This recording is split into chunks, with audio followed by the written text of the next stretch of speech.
Hello everyone and welcome back to my study blog. In today's video, I'm going to talk about chapter 2, that is material cost, from the subject cost management. This chapter is one of the most important topics in the entire syllabus, especially for understanding how raw materials are handled in a manufacturing environment. Although the time-lapse video I have shared is just 15 minutes long, but the learning behind it is the result of hours of focused reading, practice, and revision.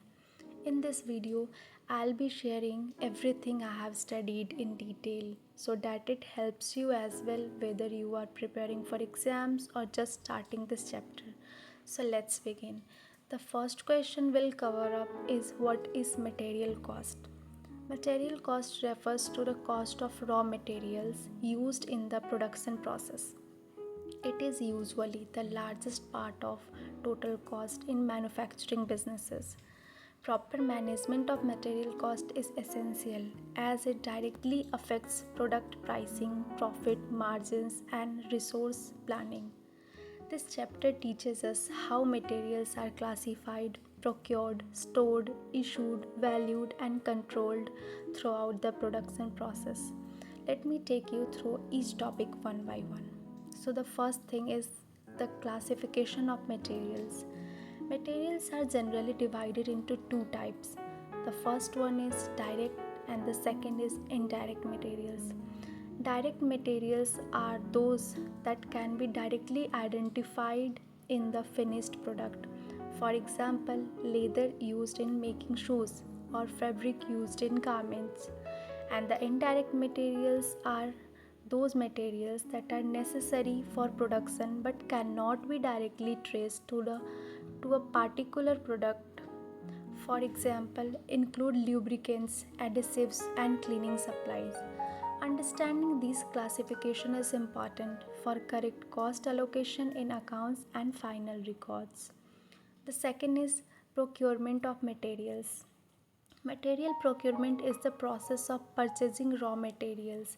It includes several important steps: purchases requisitions, supplier selections, purchases order, receiving and inspection, invoice processing. So, in purchases requisition is a formal request for materials raised by the production department. Supplier selection is finding the right supplier based on price, quality, and reliability. Purchase order, that is known as PO, is an official document issued to the supplier to confirm the order. And receiving and inspecting is that checking the goods on arrival to ensure they meet a specification or not. Invoicing process is matching the invoices with the order and making the payment. These steps must be carefully followed to ensure the materials are available when needed at the best cost. And the third is material control and inventory system. This section focuses on managing and monitoring materials inside the organization. For example, bin cards used in stores to record the physical movement of materials. Stores ledger maintains both quality and value of materials. An inventory system. Good material control helps reduce losses due to theft, overstocking, and stocks out. The fourth is stocks levels. This chapter explains how to determine the ideal quantity of stocks to maintain the main stocks level are. And the main stocks level are reorder level, minimum level, maximum level, danger level, and average stocks level. So reorder level is when to place a new order. Minimum level is the lowest stock that must be kept at all the time.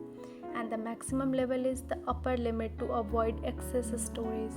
Danger level is emergency level when immediate action is needed. And the average stock level is the average quantity maintained over a period.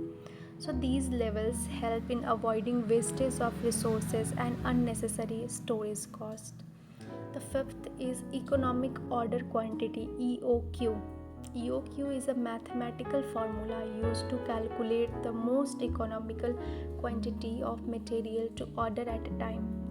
The aim is to minimize both ordering cost and carrying cost, and the EOQ formula is under root 2AB by CS or 2AO by C. Also, this formula is extremely useful in real world business planning and helps in solving costs. And the sixth is inventory valuation methods. Materials are issued from the storage using different valuation methods such as FIFO, first in, first out, LIFO, last in, first out, or weighted average method, or simple average method, or standard price method. Each method affects the cost of production and closing stocks value differently and is chosen based on the company's policy and market condition. The seventh is material losses. This chapter also talks about losses that occur during material handling. Normal loss is inevitable and expected, like evaporation or dust. Abnormal loss is like that is avoidable loss due to poor handling or theft or accidents. Waste, that is unusual material left after processing. Scrap is leftover material that can be reused or sold. Spoilage and defective items are damaged or imperfect. So it is important to record and manage these losses properly to ensure accurate costing and control. So the summary and of the chapter is, so after studying this chapter in depth, I realized that managing materials cost is not about recording purchases. It's about creating systems for planning, monitoring, controlling, and optimizing every steps from buying to uses. This chapter gave me both practical tools and theoretical knowledge such as EOQ, stock levels, and valuation methods, all of which are wisely used in real world industries. So that's everything I studied and understood in chapter 2, material cost. I hope this detailed explanations helped you get more clarity on topic. The 15-minute time-lapse video you watched is just a glimpse of the effort that went behind this learning. It shows that even short sessions, when done with focus and consistency, can make a big difference. If you found this video helpful, do give it a like, leave a comment with your thoughts or doubts, and don't forget to subscribe for more study blogs and chapter-wise explanation. Thanks for watching. As always, keep learning, stay consistent, and take it one chapter at a time. Continue. Bye bye.